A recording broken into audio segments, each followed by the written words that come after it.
कोई ये डिमांड के लिए फुल कोर्ट बनाए, उसका फैसला सबको कबूल होगा। तो वो अगर नहीं बनता तो फिर ये 3 का बेंच क्यों? इसमें क्या मसलियत है? इसमें क्या जो है ना वो इसके पीछे क्या अवामिल कार फरमा है? ये मेरा ख्याल है कि पूरी कौम को समझने की जरूरत है। मियां साहब कहा ये क्या चीज है फिर? वाई अ बेंच ऑफ 3 जजेस? Why not full court? Full court में हमें भी उसमें अपना पूरा एतमाद है, लेकिन ये वो जज हैं जिसमें से मैंने पहले अर्ज किया है कि 2 तो वो हैं जिसने नवाज शरीफ के खिलाफ फैसले दिए और पीछे हर फैसला हमारे खिलाफ ही आता जा रहा है और वो जजेस वहां बीच में बैठे हुए हैं। एक रिक्यूज कर दिया, उसके बावजूद वो बेंच में मौजूद है, जो वहां पे एक साहब इस बेंच के अंदर। मियां साहब चीफ जस्टिस साहब के हवाले से कहा जा रहा है कि उन पे बहुत प्रेशर है इस्तीफा देने के लिए, क्योंकि पिछले दिनों में जो मामला हुए हैं उनके अपने अंदर से ऐसी आवाजें उठी हैं जिन्होंने उनके फैसलों पे जो है अदम एतमाद किया है और जिस तरह से प्रोसीडिंग की गई है। ये जो फैसला 3 जजों हो रहा है, इसमें पूरी कौम का अदम एतमाद है। किसी एक शख्स का अगर नहीं तो उसका नाम इमरान खान है। क्या इमरान खान के लिए हमने सारे फैसले करने हैं? इमरान खान की खातिर हमने सारे बेंच बनाने हैं? चीफ जस्टिस ऑफ पाकिस्तान ने आज ये कहा है, जो समाअत थी, कि वो बहुत ज्यादा इमोशनल हो गए और बाज रिपोर्ट्स आई हैं कि उनकी आंखों में आंसू आ गए। तो क्या आप समझते हैं कि उनके ऊपर ये इतना प्रेशर ज्यादा है या जो हालात जिस नैज पे पहुंच चुके हैं? मैंने भी सुना है जी, आंखों में आंसू आए हैं। अगर आंखों में आंसू अल्लाह के डर से आए तो फिर तो बहुत अच्छी बात है, फिर तो उस जानिब जाना चाहिए सारा मामला।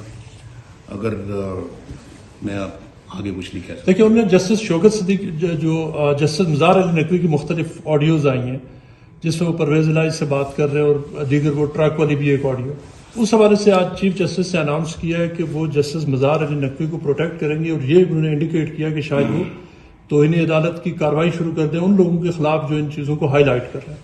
तो आप कैसे देखते हैं कि अगर तो लेट से क्वांटम प्रोसीडिंग्स अगर वो शुरू करते हैं, और जस्टिस मज़ार अली नकवी के हवाले से आप क्या समझते हैं कि उसकी तहकीकात होनी चाहिए?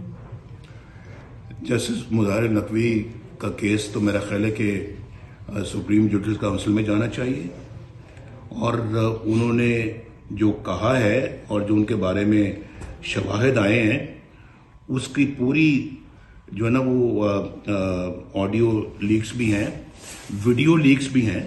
तो ये मेरा ख्याल है कि एक फिट केस है एहतसाब के हवाले से। तो मेरा ख्याल है कि इसमें तो कोई शुबा ही नहीं होना चाहिए। और फिर a man is known by the company he keeps. इंसान अपने दोस्तों से पहचाना जाता है। जिस शख्स का दोस्त इस तरह के लोग होंगे जिसका नाम आप ले रहे हैं, तो फिर तो खुदा ही हाफिज है हमारी जुडिशरी का भी, हमारी अदालतों का भी, हमारे इंसाफ का। मियां साहब, क्या सुप्रीम कोर्ट ऑफ पाकिस्तान के जो दीगर जजेस हैं क्या वो इतनी अहमियत नहीं रखते कि जिस तरह वो एक तरफ सदा बुलंद कर रहे हैं कि आपके जो सवाल के मजीद जवाब जी। एक वो जज हमारे हैं शौकत सिद्दीकी साहब, उन्होंने जो कहा है उसकी तो फिर कम से कम तहकीकात कर लेते। उनको तो निकाल के बाहर किया क्योंकि वो बात वो कर रहे थे जो कि साकिब निसार के मिजाज के खिलाफ थी, लेकिन बात सच थी। उनको इंसाफ देने की बजाय उनको सिरे से फारिग कर दिया। जहां इंसाफ का ये मेयार हो तो उस निजाम इंसाफ का खुदा हाफिज। अच्छा, साकिब निसार साहब और फैज हमीद साहब के बारे में कहा जा रहा है कि वो अभी भी एक्टिव है और जुडिशरी के कई जजेस से उनके राब्ते भी हैं और वो मैनेज कर रहे हैं। क्या आप समझते हैं कि इस वक्त जो मौजूदा बेंच है ये एक सियासी पार्टी बन चुका है और इन हालात में मुल्क में अगर इंतखाबात होते हैं तो वो मजीद खराबी का बायस बनेंगे? आपने साकिब निसार साहब की भी ऑडियो लीक सुनी होगी। वो मेरे उनके बारे में मेरे जवाब से ज्यादा अहमियत रखती है। वो सुन लें तो फिर आपको पता लग जाए कि साकिब निसार साहब क्या कर रहे हैं। और साकिब निसार साहब की वो भी ऑडियो लीक है जिसमें उन्होंने कहा है कि नवाज शरीफ को और मरियम को सजा देनी है, इमरान खान को लाना है। जब वो चीफ जस्टिस थे उन्होंने ये बात कही। उसकी भी मेरे ख्याल है कि तहकीक होनी चाहिए। जरा बाजवा साहब की जो थैंक यू। पूछते ही नहीं थे। मुझे जरा बताएं कि आपको माशाल्लाह पेट भर के रोटी मिलती थी, आप लोग के खानदान यानी खुशी के साथ अपना गुजारा करते थे। लेकिन आज 2017 के बाद आप मुझे बताएं कि क्या हालात है। 2017 से पहले तो मैं थोड़ा सा आपको एक पेश करता हूं कि उस वक्त कीमतें क्या थी। डॉलर 105 रुपए था और उसके बाद चीनी 50 रुपए थी, आटा 35 रुपए किलो था, पेट्रोल 65 रुपए किलो था और बहुत सारी सब्जियां 10-10 रुपए किलो मिलती थी और बिजली का बिल बहुत कम होता था। और बिजली भी आपके घरों में आ गई क्योंकि हमने अल्लाह के फजल करम से लोड शेडिंग का खात्मा किया और बिजली के बिल भी इतने आते थे कि आप बड़ी आसानी के साथ अदा करते थे। मोटरवेज मुल्क में बन रही थी, दहशत गर्दी खत्म हो रही थी या खत्म हो चुकी थी, लोड शेडिंग खत्म हो गई थी, फॉरेन एक्सचेंज रिजर्व्स बुलंदी की बुलंद तरीन सतह पे थे, यानी कि बुलंद तरीन सतह पे हमारे फॉरेन एक्सचेंज रिजर्व्स थे। आज 2017 के बाद $1 बिलियन के लिए पाकिस्तान को जाके तो अपने दोस्तों से दरख्वास्त करनी पड़ती है जी हमें $1 बिलियन दे दें। हमें इतनी अच्छी कौम को क्या भिखारी बना दिया है। और ये आपके बेंचों के फैसले ने, ये तो तसलसल लगता है मुझे वही 2017 का जो आज हो रहा है। मैं बिल्कुल उसको उसी नजर से देख रहा हूं। मैं आपको भी दिखाना चाहता हूं अपनी कौम को। प्लीज अपनी आंखें खोलें। ये पाकिस्तान के साथ उन्होंने बड़ा घिनौना मजाक किया और आज पाकिस्तान को खुदा न खासा तबाही के दहाने लाके खड़ा कर दिया है इन्हीं बेंचेस के फैसलों ने। और आज फिर कोई पता नहीं फैसला जो करने जा रहे हैं और वही 3 जजेस जो उस वक्त भी नवाज शरीफ को डिस्क्वालीफाई करने के अंदर शामिल थे, उनमें से यही लोग, बाकी तो रिटायर हो गए हैं। ये साकिब निसार रिटायर हो गए हैं, जस्टिस खोसा रिटायर हो गए हैं, जस्टिस वो जो शेख साहब थे वो रिटायर हो गए हैं। तो मुझे जरा बताएं कि आज कौम को जवाब देंगे कि नवाज शरीफ को क्यों भाई आपने डिस्क्वालीफाई किया था। और ये दिन दिखाया आज पाकिस्तान को कि पाकिस्तान इतना मकरूज हो गया है और $1 अरब के लिए अल्लाह न करे मेरे मुंह से ऐसे अल्फाज निकले, भीख मांगने पे लगा दिया है। उस वक्त तो हमने IMF को खैरबाद कह दिया था। गवर्नमेंट इस पे यकसू है। वकला की तंजीमें यानी बार्स एसोसिएशन जो है ना वो भी यही कहती हैं। पार्लियामेंट ने अपनी राय का इजहार कर दिया है और फिर पार्लियामेंट ने तो अभी बिल भी पास कर दिया है और वो बिल जो है वो अब पार्लियामेंट का मतलब ये कि कौमी असेंबली से, सेनेट से वो पास होके तो सदर ममलकत के पास चला गया है दस्तखतों के लिए। अब मेरा ख्याल है कि इस बात का भी तो एहसास किया जाना चाहिए कि पार्लियामेंट एक मुल्क का सबसे बड़ा इदारा है, तो उसकी जो अपना एक सैंक्टिटी है उसको भी मेरा ख्याल है कि रिस्पेक्ट मिलनी चाहिए। तो अटॉर्नी जनरल ऑफ पाकिस्तान ने कह दिया है, जो पाकिस्तान के अंदर मेजॉरिटी जो जजेस हैं उन्होंने भी मेरा ख्याल है कि कोई कसर नहीं छोड़ी, अपनी राय का इजहार हर तरीके से कर दिया है। सिविल सोसाइटी कह रही है भाई, तो फिर जब सबकी एक मुत्तफिका आवाज है तो फिर जिद क्यों है, किस बात की जिद है, क्यों इसरार किया जा रहा है कि ये 3 जजेस ही जो है वो बेंच पे रहेंगे। ये एक कौमी इशू है भाई, ये कोई छोटा मोटा कोई इशू नहीं है, कोई ट्रक का इशू नहीं है, कोई रेडी वाले का कोई मसला नहीं है या किसी का प्लॉट खाली कराने का मामला नहीं है। ये तो एक कौमी इशू है, बहुत बड़ा कौमी इशू है।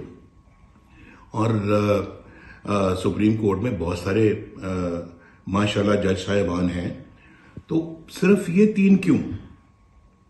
और मैं ये समझता हूं कि हर केस में ये 3 लोग आगे आ जाते हैं और पाकिस्तान की तकदीर के फैसले करते हैं।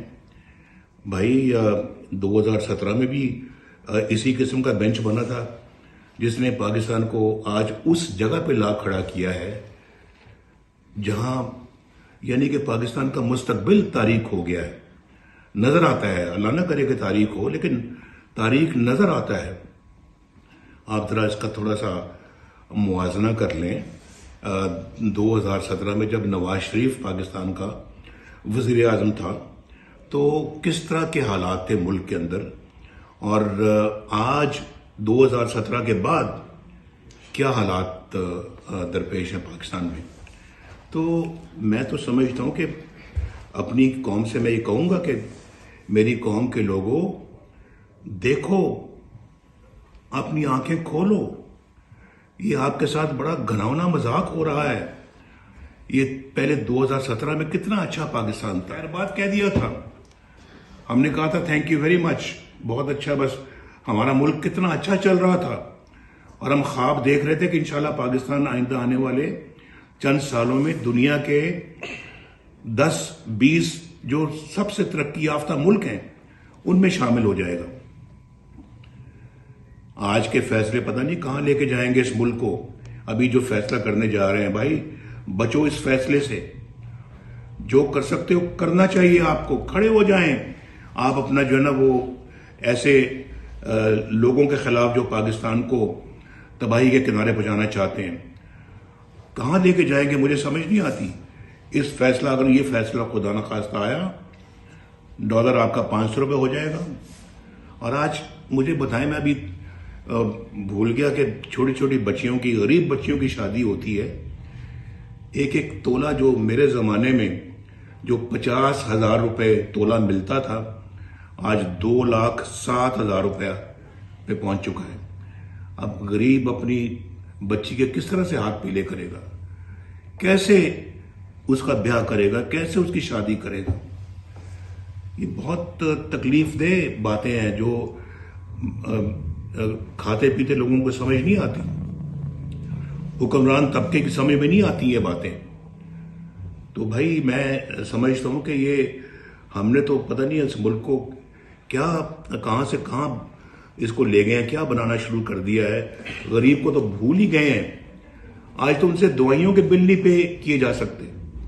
एक जमाना था कि दवाइयां पहुंच में थी, सस्ती थी और मुफ्त मिलती थी, और आज दवाइयों के लिए पैसे नहीं है, इलाज मुआवजे के लिए पैसे नहीं है, अपनी जायदाद बेचनी पड़ती है।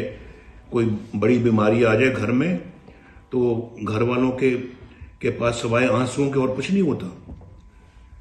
ये पता नहीं क्यों नहीं ये सियासत हो रही है यहाँ पे। एक बंदे की खातर आप जो है ना वो इस तरह के फैसले सुनाते हैं, और आपको कोई ख्याल नहीं है आज तक कभी आपने इस बात का सो मोटो लिया कि अभी जैसे शौकत सदीकी ने जो बातें की हैं, और फिर अभी ये जो साबिक chief of army staff general Bajwa जो बातें कर रहे हैं, इस पे सो मोटो नहीं बनता कि भाई नवाज शरीफ के साथ नाइंसाफी हुई थी, नवाज शरीफ के खिलाफ गलत फैसला सुनाया गया था। तो बहुत बंदे के आज तो हर बंदा ये कह रहा है, लेकिन उसका कोई सो मोटो नहीं लेता। इन चीज़ों का सो मोटो ले रहे हैं और जो है ना वो अपनी मर्जी से मामलात को आगे चलाया जा रहा है और मर्जी के फैसले ठोंसना चाहते हैं इस कौम पे। लेकिन ये कौम अहद कर ले कि इसने ऐसा नहीं होने देना जो पाकिस्तान को तबाही से दोचार करे। ऐसा कभी नहीं को काम हमने होने देना, ना करना है, ना होने देना है।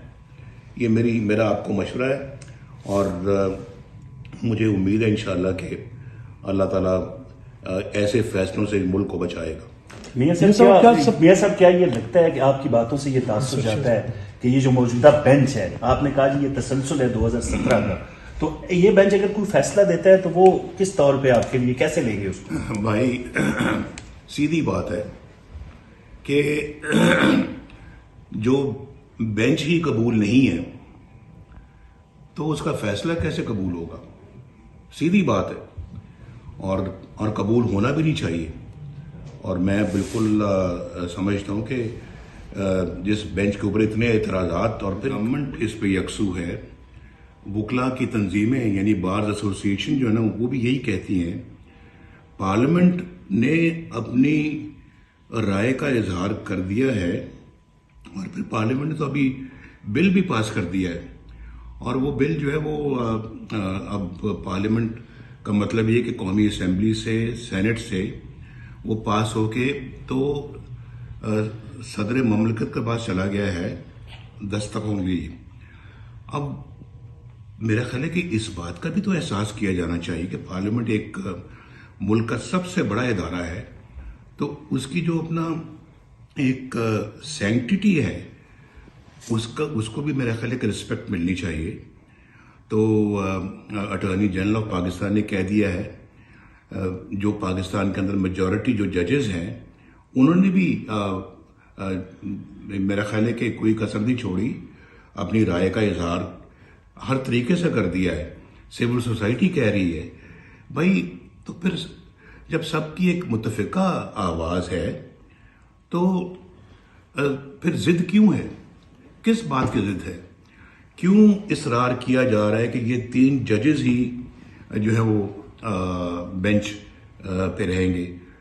ये एक कौमी इशू है भाई, ये कोई छोटा मोटा कोई इशू नहीं है, किसी कोई ट्रक का इशू नहीं है, कोई रेडी वाले का कोई मसला नहीं है, या किसी का प्लॉट खाली कराने का मामला नहीं है। ये तो एक कौमी इशू है, बहुत बड़ा कौमी इशू है। और सुप्रीम कोर्ट में बहुत सारे माशाल्लाह जज साहिबान हैं, तो सिर्फ ये 3 क्यों? और मैं ये समझता हूं कि हर केस में ये 3 लोग आगे आ जाते हैं और पाकिस्तान की तकदीर के फैसले करते हैं।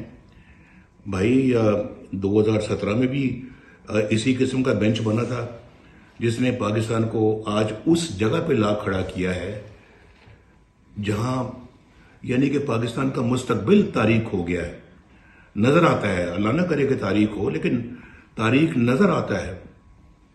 आप जरा इसका थोड़ा सा मुआजना कर लें।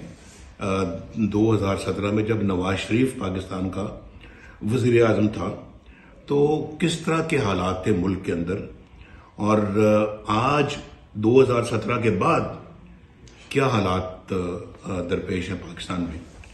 तो मैं तो समझता हूं कि अपनी कौम से मैं ये कहूंगा कि मेरी कौम के लोगों, देखो, अपनी आंखें खोलो, ये आपके साथ बड़ा घिनौना मजाक हो रहा है। ये पहले 2017 में कितना अच्छा पाकिस्तान था,